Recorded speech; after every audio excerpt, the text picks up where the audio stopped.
moi, je suis étudiant et je me soucie de mon avenir professionnel. Cependant, je suis dans l'embarras du choix entre Londres, les États-Unis, Canada ou la Malaisie. Mais j'opte plutôt pour les États-Unis. J'aurai la possibilité de vivre dans une famille d'accueil et mon insertion est assurée. En plus, la Travel m'accompagne jusqu'à l'obtention de mon visa. Quoi espérer de plus? Alors qu'attendez-vous?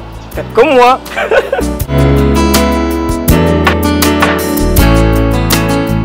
Je suis chef d'entreprise. Avec mes partenaires étrangers, maîtriser la langue anglaise est crucial. Alors, j'ai choisi Ella Travel pour un séjour linguistique à Londres et aux États-Unis. Ainsi bénéficier des avantages socio-culturels du pays de destination. Faites comme moi.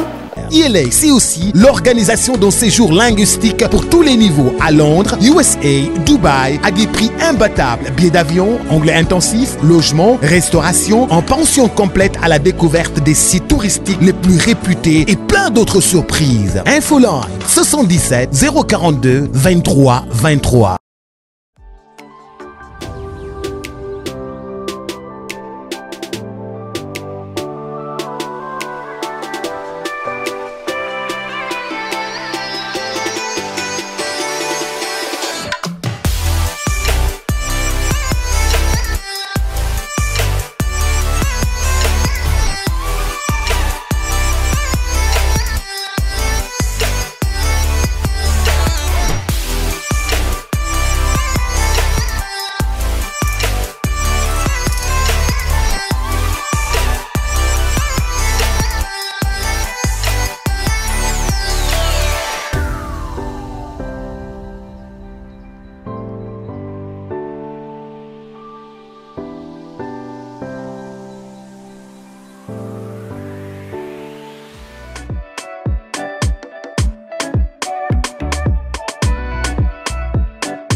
Tu pourrais me laisser parler à Gigi? Ok.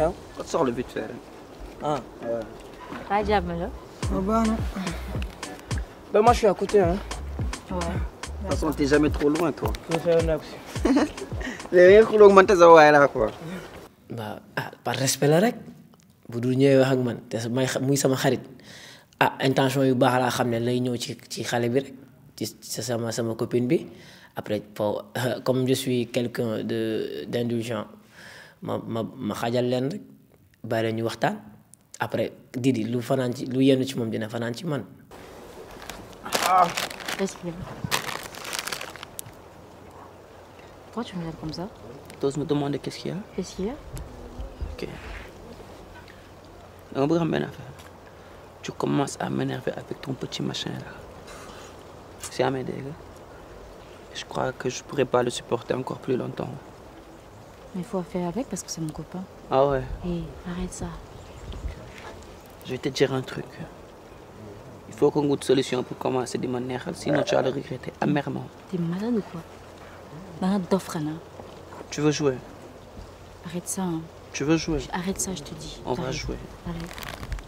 Tu me sentiras passer de très près. Hein. J'aurai besoin des chips.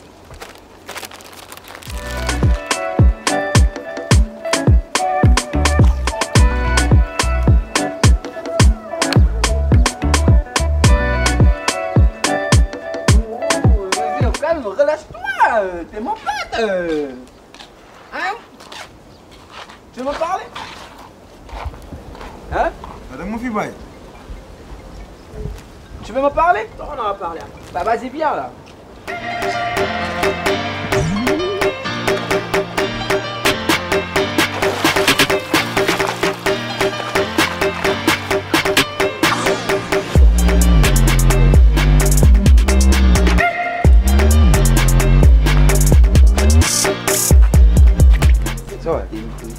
Joe, Abin, yow dama demee noonu. Yow sànq waxuma ak yow sànq fii ci gaale ci néeg bi. Joe, wuyu ma. déglu ma bu baax. maa ngi gis affaire yi ngay dawal ci gaale bi. booy bi nga teg bët fu mu béy la. maag booy bi ñoo war a dund lu neex. te li nga koy wax moom mi ma koy wax li ma la xam nga ko bu baax. est-ce que yaa may comprendre. yow est-ce que xam nga lan mooy sa problème booy est-ce que xam nga lan mooy sa problème. yow laa déglu. nga xaw ma lan moo la dal quoi xam nga feebar xaw ma lan moo la. yow laa wax yow déglu ma. yow sa jëm bopp xam nga bu baax man seen affaire ñàkk fayda yi man bokk ma ci yow xam nga loolu noonu gis nga soo amee loolu sa kër booy bi wala loolu ci booy bi nga dem nga wax ak booy bi. sa waay wuy ma man booy bi lijjantiwu ma ko intéressé wu ma. déglu ma la yow su jëm bopp war nga xam loolu noonu. déglu ma moom moo may topp déglu ma moo wax la. donc bu fekkee da nga bëgg booy bi nga dem ci booy bi nga am looy wax ak moom ok man nga may ma sama jàmm quoi ok. sa waay déggal léegi li mu la wax. déglu ma la li ngay dawal yëpp man maa ngi koy gis. wax naa la ko nag. déglu ma la li ngay dawal yëpp man maa ngi koy gis si gaale bi xool ma Jo li ngay dawal yëpp man maa ngi koy gis. temps bi nga am man dama ko amul. da ngay déglu ma wax la temps bi nga am man moom laa amul instant yi tam. wuy ma Jo. sa waay si wóor sax nu demee. est-ce que xam nga loolu. te xoolal su ma la gisatee ak booy bi naa la def lu métti si gaale bi. encore bu toll yow ñaax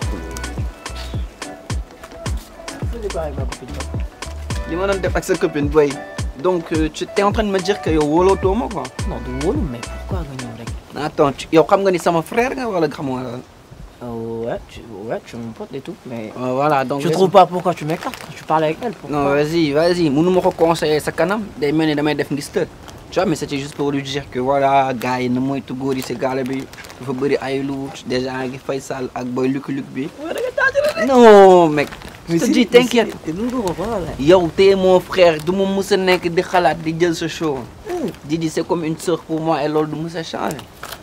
man moo wax dama lay gëm. non waaye nga dañoo yàgg. yow nee naa la sa mariage may nekk sa témoin. am mariage boobu quoi parce que yow da ngay. mariage boobu man nee koy ambiance nekk fa naan. Qu'est-ce yooyu. balu.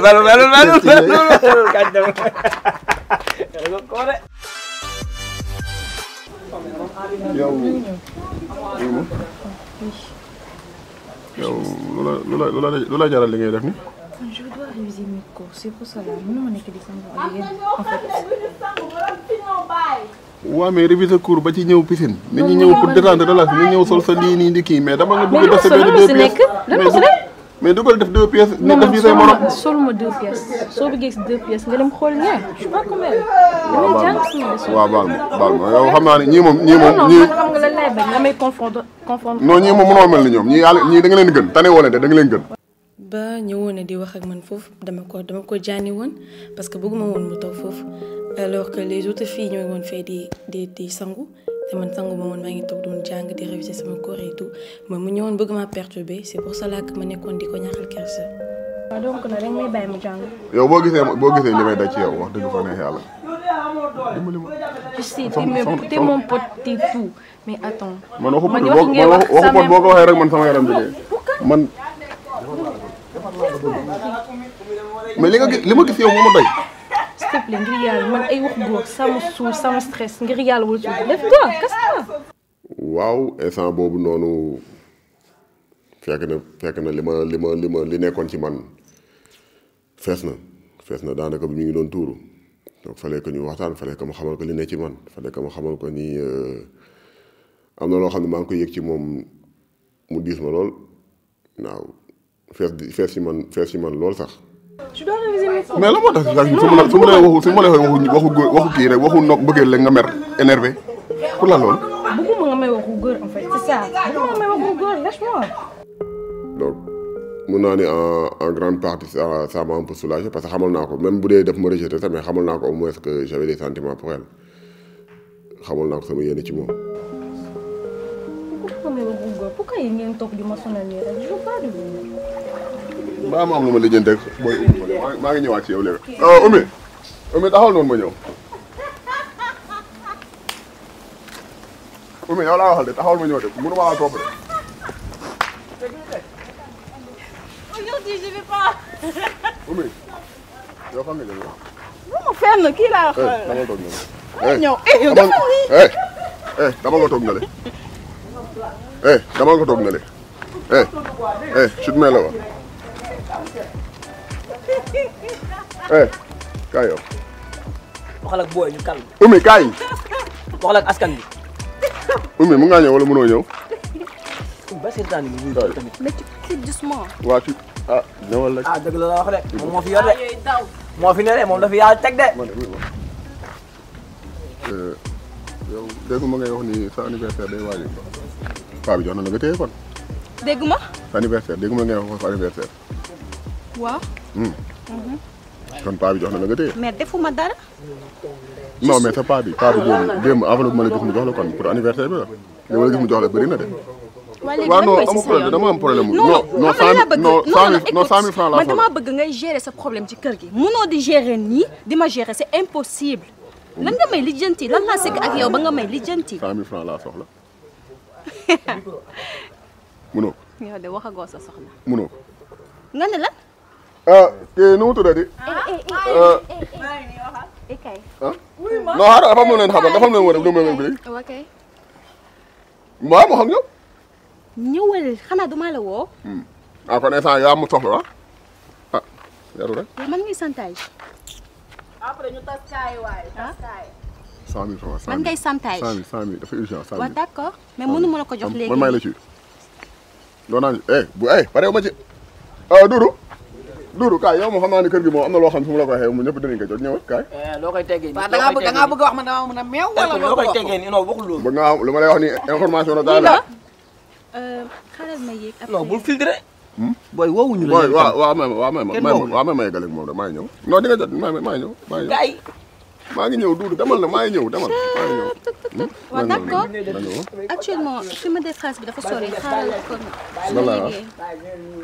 su ma yéegee su ma wàccee ma xam la laa bëgg a dégg maa ngi wàcc non nit ñi mënu ma yéeg wàcce c'est impossible fi ma ko denc dafa sori hey écoute su ma yéegee su ma wàccee dinaa la ko jox bàyyi li ngay def yow tamit bu yaa ngi fi maa ngi léegi laa soxla léegi yow c'est à prendre à laisser topp ma ñu dem loolu da laa gën a mën a dégg Doudou maa ngi ñëw dégg nga te bëgguma dégg bruit ci kër gi dégg nga xanaa yow moom booy xam naa ne fii yow fii teel a gën kër gi ngay doon dégg nga waaw maa lay xaar gaaw te bul kii bul yàgg defal lu gaaw defal lu dama yàqal fii defal gaaw ñëw. waaw doo ñëw ma jox la enveloppe man mënuma la ko joxee nii ñëwal si néeg bi ma jox la ko. yéegal nga ñëw. motherfucker. D'habitude. Doudou booy Doudou kaay.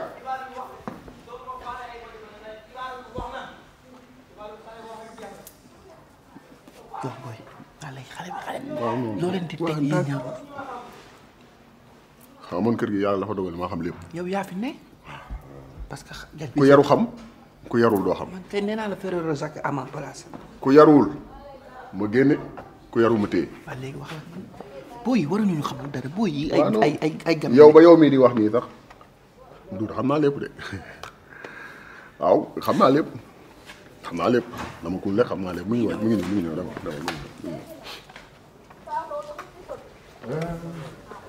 bilaay xaalis neex na xam naa ci dara salaaw boo ci amoon xaalis bu ma tere ne la yaay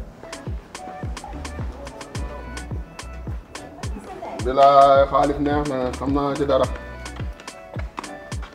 jus dafa neex sax ma may ci yar nga ma koy jox ci yar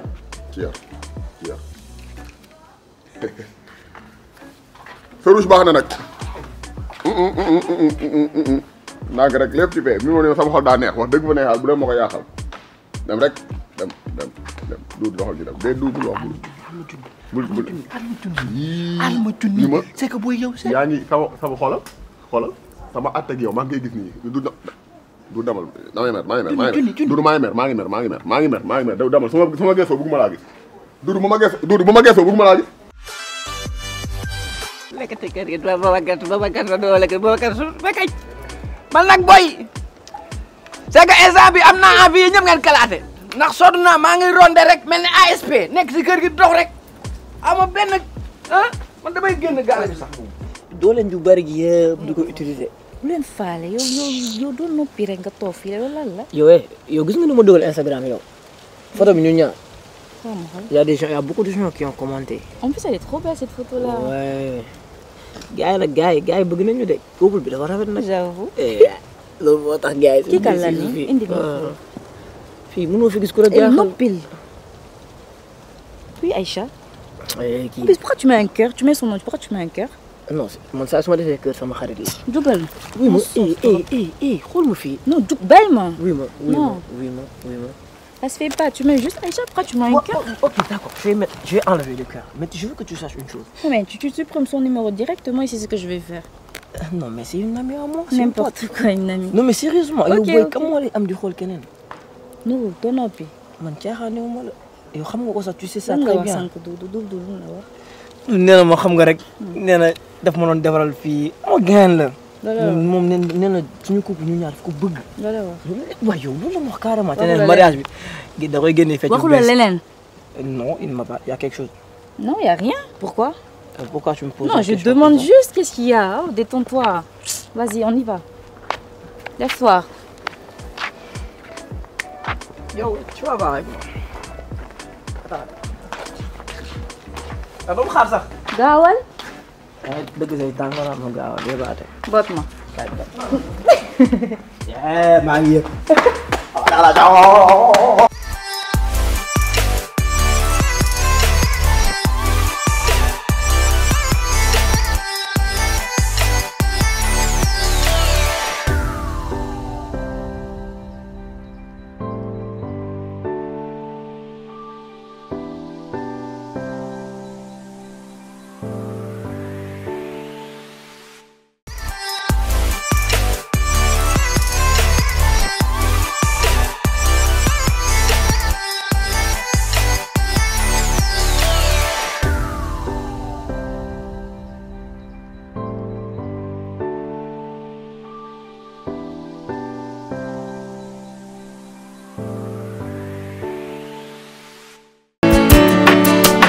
Moi, je suis étudiant et je me soucie de mon avenir professionnel. Cependant, je suis dans l'embarras du choix entre Londres, les États-Unis, Canada ou la Malaisie. Mais j'opte plutôt pour les États-Unis.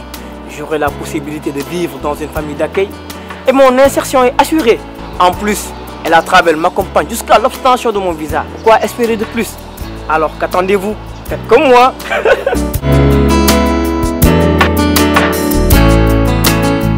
Je suis chef d'entreprise. Avec mes partenaires étrangers, maîtriser la langue anglaise est crucial. Alors, j'ai choisi Ella Travel pour un séjour linguistique à Londres et aux États-Unis. Ainsi bénéficier des avantages socio-culturels du pays de destination. Faites comme moi.